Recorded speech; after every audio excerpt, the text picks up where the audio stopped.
چونکہ اسلامی حکومت بہت پھیل گئی تھی، لگاتار فتوحات کی وجہ سے مال غنیمت بھی بہت زیادہ آنے لگا تھا، اس لیے آپ نے 15 ہجری میں بیت المال قائم کر دیا۔ اس میں زکوٰۃ، خراج، جزیہ، مال غنیمت وغیرہ جمع ہوتا تھا اور مسلمانوں میں تقسیم کیا جاتا تھا۔ یتیموں، غریبوں اور بیواؤں کو اس میں سے وظیفے دیے جاتے تھے۔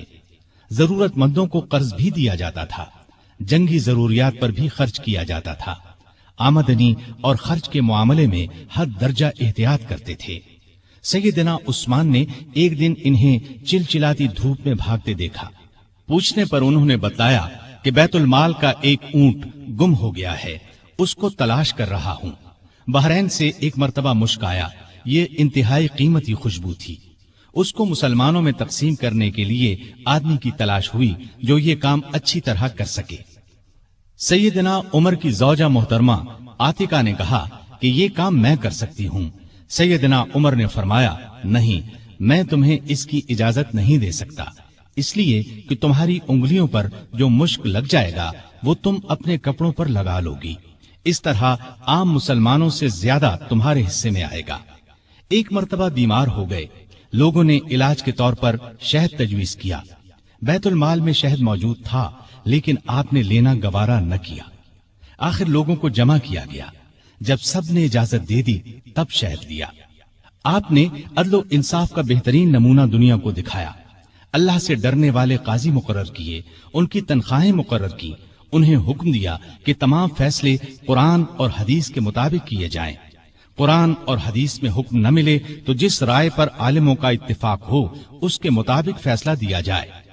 انہوں نے کوفہ میں شریح کو قاضی مقرر کیا، ان کے فیصلے بہت مشہور ہوئے۔ امیر المومنین کے خلاف بھی فیصلے دے دیتے تھے۔ سیدنا علی نے بھی انہیں اپنے دور میں قاضی کے عہدے پر قائم رکھا۔ قبیلہ غسان کے بادشاہ جبلہ نے اسلام قبول کر لیا۔ وہ حج کرنے کے لیے آیا، اس کی چادر پر ایک غریب بدو کا پاؤں آ گیا۔ اس نے بدو کو زور سے تھپڑ دے مارا، بدو کی ناک کی ہڈی ٹوٹ گئی۔ وہ سیدنا عمر کی خدمت میں حاضر ہو گیا، انصاف کا طلبگار ہوا۔ سیدنا عمر نے جبلہ کو بلا بھیجا، وہ حاضر ہوا تو آپ نے اسے کہا، تم نے اس غریب مسلمان سے زیادتی کی ہے، لہذا بدلہ دو۔ یہ غریب تمہیں اس جگہ تھپڑ مارے گا جس جگہ اس کے منہ پر تھپڑ لگا ہے۔ ہاں، اگر تم اس سے معافی مانگ لو اور یہ معاف کر دے تو اور بات ہے۔ جبلہ نے کہا، مجھے ایک دن کی مہلت دی جائے تاکہ میں غور کر سکوں۔ جبلہ کو ایک دن کی مہلت مل گئی۔ وہ وہاں سے فرار ہو کر شام چلا گیا اور دوبارہ عیسائی مذہب اختیار کر لیا۔ ایک مرتبہ حج کے موقع پر ایک شخص نے گورنر کی شکایت کی کہ اس نے مجھے بے قصور 100 کوڑے مارے ہیں۔ سیدنا عمر رضی اللہ عنہ نے شکایت درست پائی تو حکم دیا، تم بھی اسے 100 کوڑے مارو۔ ایک عیسائی کسان نے شکایت کی کہ اس کے کھیتوں سے مسلمان فوج گزری ہے جس سے اس کا نقصان ہوا ہے۔ آپ نے بیت المال سے اسے 10,000 درہم دینے کا حکم دیا۔ سیدنا عمر فاروق نے عام لوگوں کو منع کر دیا کہ وہ شریعت کے کسی مسئلے پر اپنا فیصلہ دیں۔ اس کام کے لیے انہوں نے فتوے جاری کرنے کا محکمہ قائم کیا۔ فتوے دینے والے بزرگوں کے نام یہ ہیں: سیدنا عثمان، سیدنا علی، سیدنا عبد الرحمن بن عوف، سیدنا ابی بن قعب، سیدنا معاذ بن جبل، سیدنا زید بن ثابت، سیدنا ابو درداء، سیدنا ابو ہریرہ رضی اللہ تعالی عنہم۔ سیدنا عمر رضی اللہ تعالی عنہ نے پولیس کا محکمہ قائم کیا۔ رعایا کی خبر گیری رکھنے کے لیے راتوں کو گشت لگایا کرتے تھے۔ ملک شام کے سفر سے لوٹ رہے تھے کہ ایک بڑھیا نظر آئی۔ اس سے پوچھا کہ بڑی بھی عمر کے بارے میں کچھ معلوم ہے؟ وہ بولی، ہاں، سنا ہے شام گیا ہوا ہے، اللہ اس سے سمجھے، آج تک اس نے مجھے پھوٹی کوڑی تک نہیں دی، اسے معلوم نہیں میں کتنی تنگی سے گزارا کر رہی ہوں۔ سیدنا عمر نے یہ سن کر فرمایا، بڑی بھی تم نے جا کر عمر کو اپنا حال بتایا؟ بڑھیا نے کہا، اگر اسے رعایا کا حال معلوم نہیں تو خلافت کیوں کرتا ہے؟ سیدنا عمر فاروق رضی اللہ عنہ یہ سن کر رو پڑے۔ پھر اس سے پوچھا، تم کیا لے کر عمر کو معاف کر سکتی ہو؟ اس نے کہا، اگر مجھے 25 دینار مل جائیں تو معاف کر دوں گی۔ آپ نے اسی وقت اسے 25 دینار دے دیے۔ وہ خوش ہو کر دعائیں دینے لگی، اللہ عمر کو معاف کرے، اس پر اپنی رحمت نازل کرے۔ بعد میں سیدنا عمر رضی اللہ عنہ نے اس کا وظیفہ مقرر فرما دیا۔ ایک رات گشت کے دوران میں چند بچوں کے رونے کی آواز سنی۔ معلوم ہوا کہ بچے بھوکے ہیں اور ماں نے انہیں بہلانے کے لیے ہانڈی میں صرف پانی ڈال کر آگ جلا رکھی ہے۔ آپ اسی وقت خادم اسلم کے ساتھ بیت المال گئے، آٹا، گوشت، گھی اور کھجوریں نکال کر خادم سے فرمایا، یہ تمام چیزیں میری کمر پر رکھ دو۔ اسلم نے عرض کیا، آپ کیوں تکلیف کرتے ہیں، میں اٹھا لیتا ہوں۔ آپ نے فرمایا، نہیں، قیامت کے دن میرا بوجھ تم نہیں اٹھاؤ گے۔ پھر سب چیزیں اپنی کمر پر لاد کر لائے، خود کھانا تیار کیا، خود چولہا پھونکا، کھانا تیار ہونے پر اپنے سامنے بچوں کو کھلایا۔ انہوں نے پیٹ بھر کر کھایا، پھر اچھلنے کودنے لگے۔ سیدنا عمر انہیں اچھلتے کودتے دیکھتے اور خوش ہوتے رہے۔ عورت نے ان سے کہا، اللہ تمہیں نیک بدلہ دے، امیر المؤمنین بننے کے لائق تو تم ہو، نہ کہ سیدنا عمر۔ سیدنا عمر فاروق رضی اللہ عنہ یہ سن کر مسکرائے، پھر واپس مدینہ آئے اور اس عورت کا وظیفہ مقرر کر دیا۔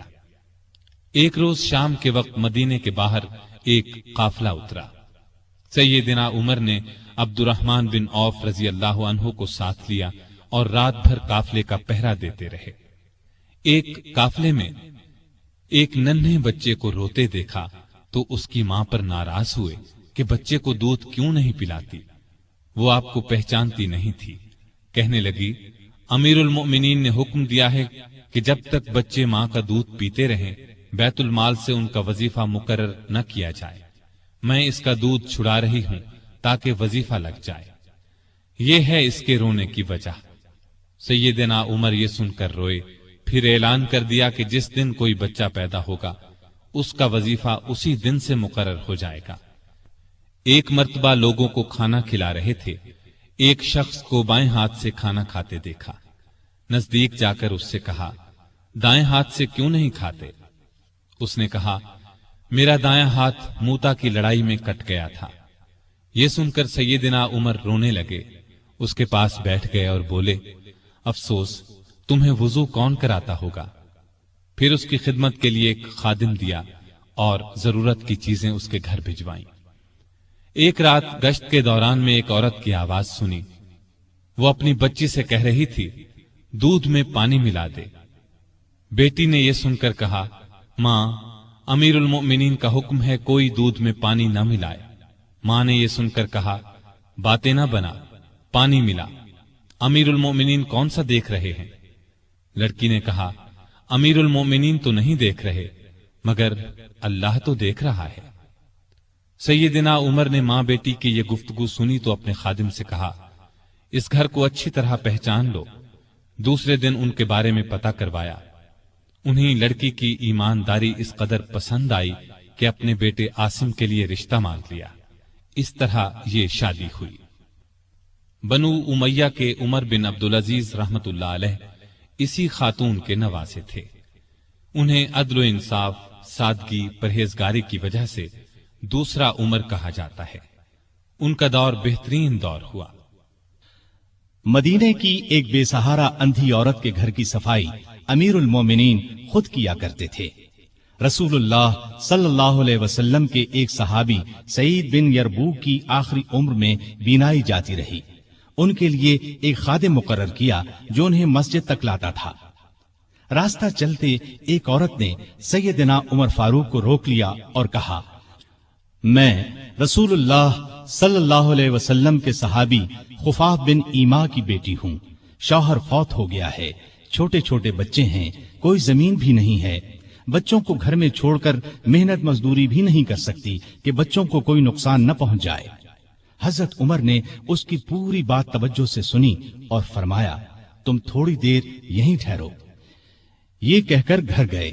واپس لوٹے، ایک موٹے تازے اونٹ پر بہت سا سامان لدا ہوا ساتھ لائے۔ اس پر کپڑے اور نقد رقم بھی تھی۔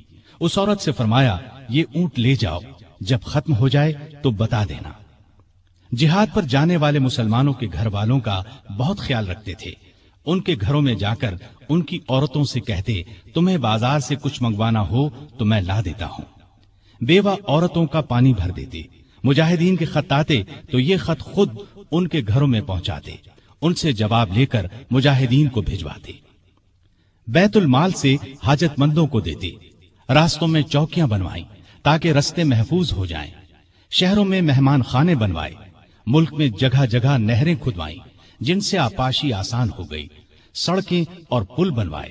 نئے شہر بسائے. قریباً 4000 مسجدیں تعمیر کروائیں. حرم کعبہ کو وسیع کروایا. مسجد نبوی کو وسیع کروایا. مردم شماری کا نظام رائج کیا. سکہ جاری کیا. سن ہجری قائم کیا. جنگوں کا سلسلہ بڑھا تو فوجی نظام قائم کیا. فوجیوں کی تنخواہیں مقرر کی. مجاہدین کے بیوی بچوں اور غلاموں کے لیے وظیفے مقرر کیے. فوج کو 2 حصوں میں تقسیم کیا. ایک باقاعدہ فوج جو ہمیشہ محاذوں پر رہتی تھی. دوسری رضاکار فوج. یہ لوگ عموماً گھروں میں رہتے تھے.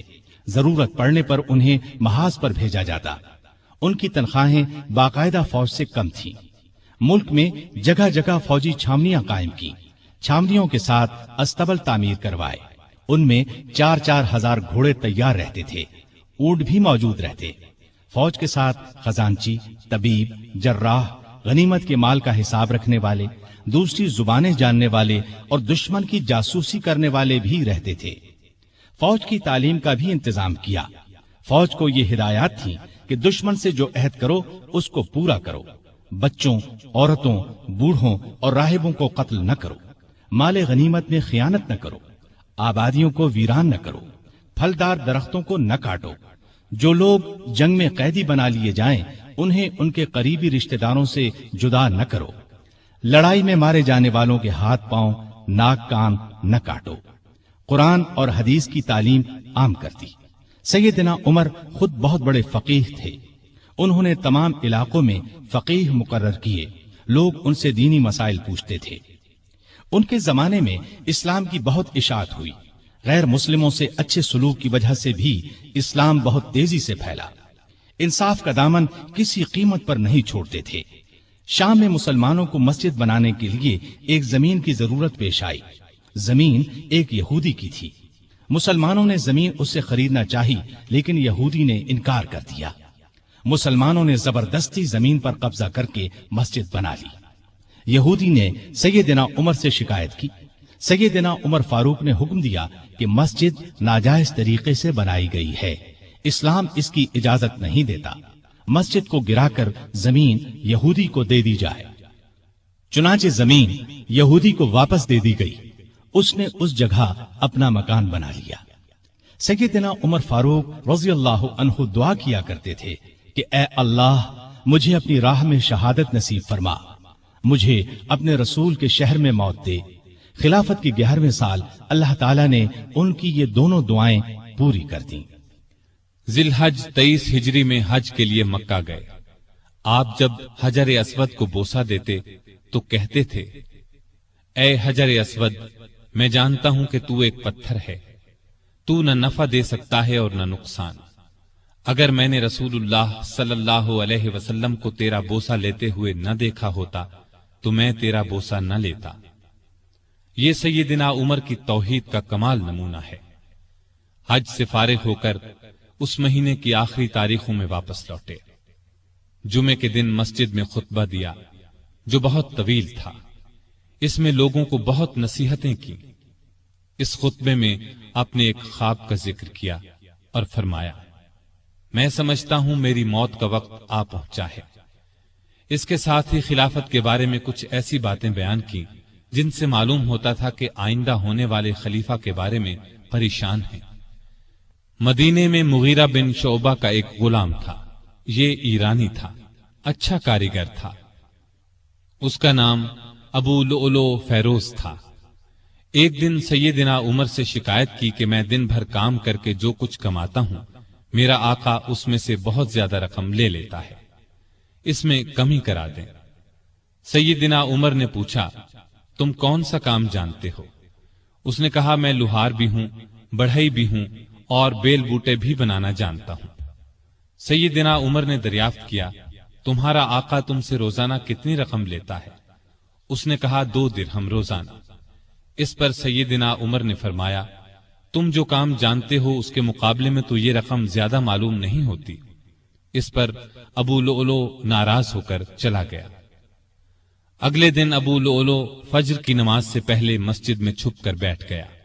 سیدنا عمر لوگوں کو نماز پڑھانے لگے تو اس نے کونے سے نکل کر 2 دھاری خنجر سے امیر المؤمنین پر 6 وار کیے اور پھر صفوں میں کھڑے مسلمانوں کو زخمی کرتا باہر بھاگا، لیکن مسلمانوں نے پکڑ لیا۔ اس پر اس نے وہی خنجر اپنے پیٹ میں جھونک لیا اور مر گیا۔ ادھر امیر المؤمنین شدید زخمی ہو گئے۔ انہوں نے عبد الرحمن بن عوف رضی اللہ عنہ کا ہاتھ پکڑ کر اپنی جگہ کھڑا کر دیا، خود زمین پر گر پڑے۔ لوگوں نے نماز سے فارغ ہو کر دیکھا، جن مسلمانوں کو ابو لؤلؤ نے زخمی کیا تھا ان میں سے 7 دم توڑ چکے تھے، باقی بہت زیادہ زخمی نہیں ہوئے تھے۔ البتہ سیدنا عمر کی حالت نازک تھی۔ ایسے میں انہوں نے عبداللہ بن عباس سے پوچھا، مجھے کس نے مارا ہے؟ انہوں نے بتایا، مغیرہ بن شعبہ کے غلام ابو لؤلؤ نے۔ یہ سن کر فرمایا، اللہ کا شکر ہے، میری موت کسی ایسے شخص کے ہاتھ سے نہیں ہوئی جو اسلام کا دعویٰ کرتا ہو۔ لوگ انہیں اٹھا کر گھر لائے، دودھ پلایا گیا تو وہ زخموں کے راستے باہر آ گیا۔ اب سب کو یقین ہو گیا کہ امیر المؤمنین کا آخری وقت آ پہنچا ہے۔ لوگ غم سے نڈھال ہو گئے، ان سے ملنے کے لیے آنے لگے۔ ایک نوجوان ایسے میں ملنے آیا، اس نے کہا، اے امیر المؤمنین، آپ اللہ کی بشارت سے خوش ہو جائیں۔ آپ ان اصحاب میں سے ہیں جو بہت پہلے اسلام لائے اور رسول اللہ کے ساتھی بنے۔ خلیفہ بنائے گئے تو آپ نے انصاف سے کام لیا، پھر آخر آپ کو شہادت نصیب ہو گئی۔ یہ سن کر سیدنا عمر نے فرمایا، اے بھتیجے، اللہ کرے یہ چیزیں میرے گناہوں کے برابر برابر ہی ہو جائیں، مجھے کوئی عذاب ہو نہ ثواب۔ مطلب ان کے کہنے کا یہ تھا کہ بس عذاب سے بچ جاؤں۔ وہ نوجوان واپس جانے لگا تو سیدنا عمر فاروق رضی اللہ عنہ کی نظر اس کی چادر پر پڑی جو زمین کو چھو رہی تھی۔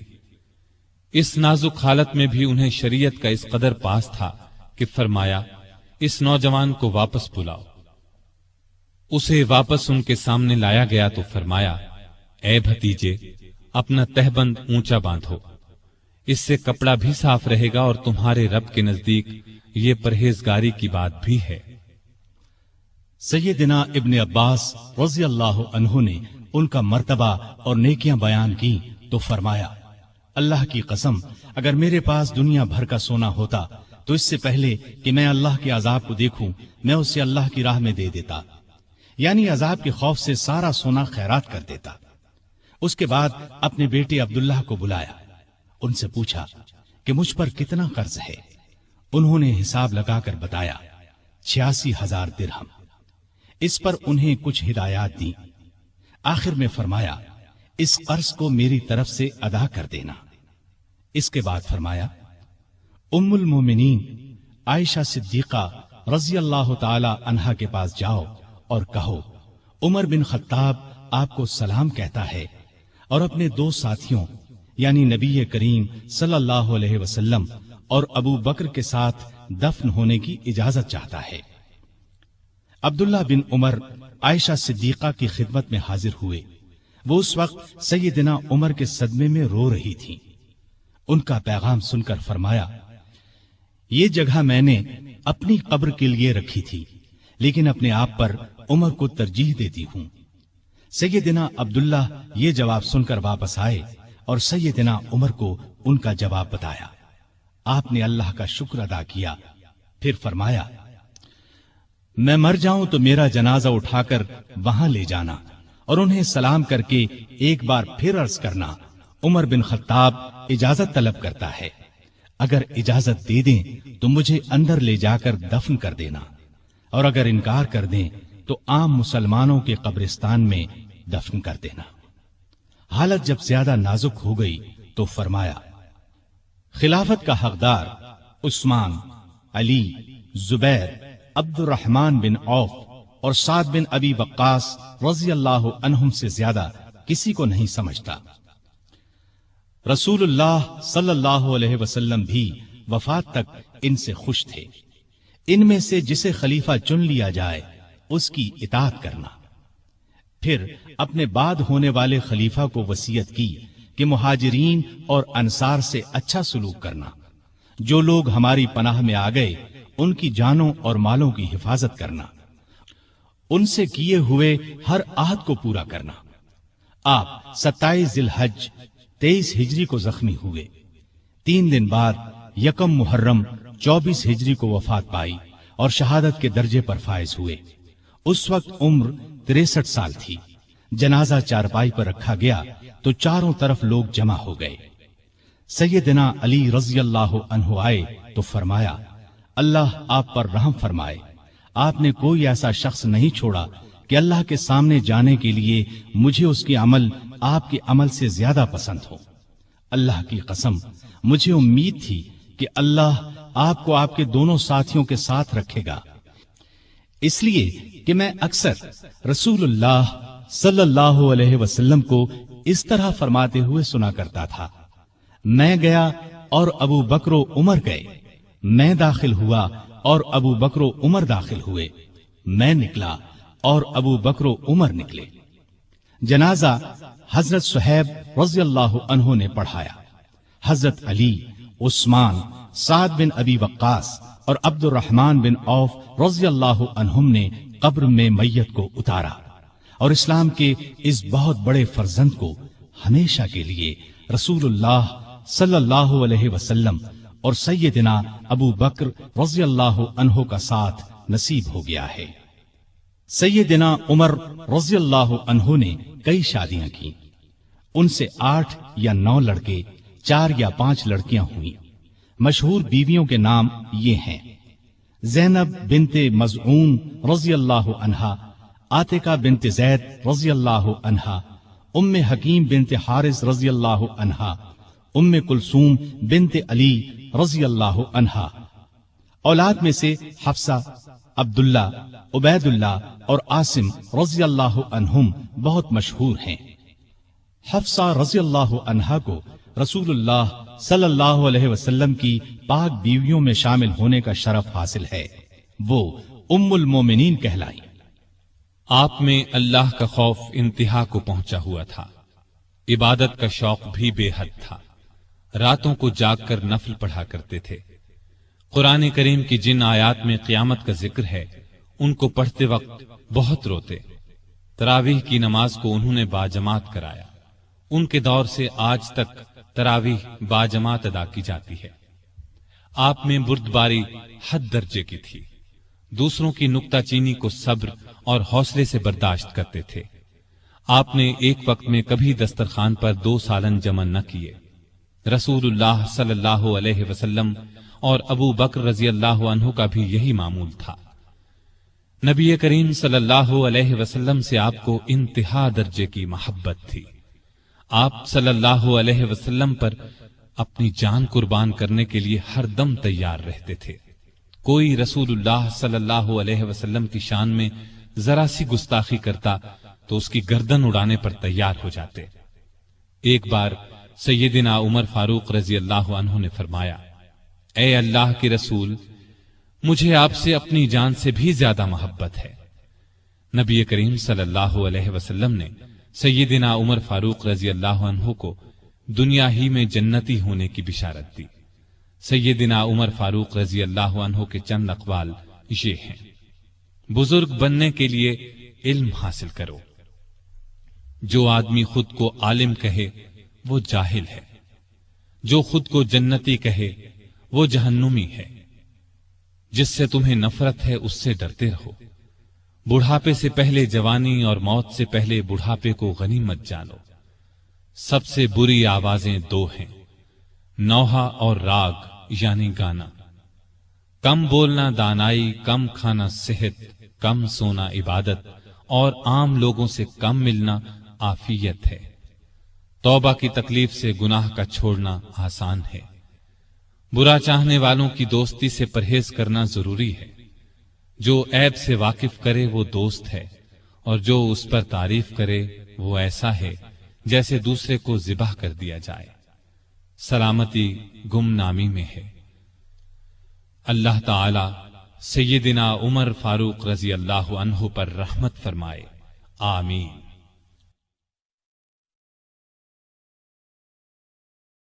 سامعین محترم، ابھی آپ دارالسلام اسٹوڈیو لاہور پاکستان سے سن رہے تھے فاروق اعظم۔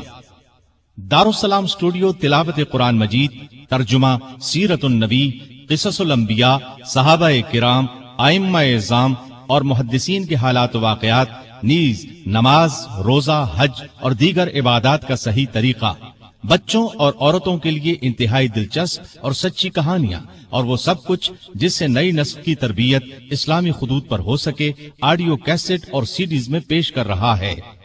دارالسلام اسٹوڈیو دارالسلام پبلشرز اینڈ ڈسٹریبیوٹرز کا ایک حصہ ہے، جو اسلامی کتب کی اشاعت کا بین الاقوامی ادارہ ہے، جس کا ہیڈ آفس سعودی عرب کے دارالحکومت ریاض میں واقع ہے، جس کے مینیجنگ ڈائریکٹر جناب عبد المالک مجاہد ہیں۔ دارالسلام کا دنیا کے 27 ملکوں میں نیٹ ورک ہے۔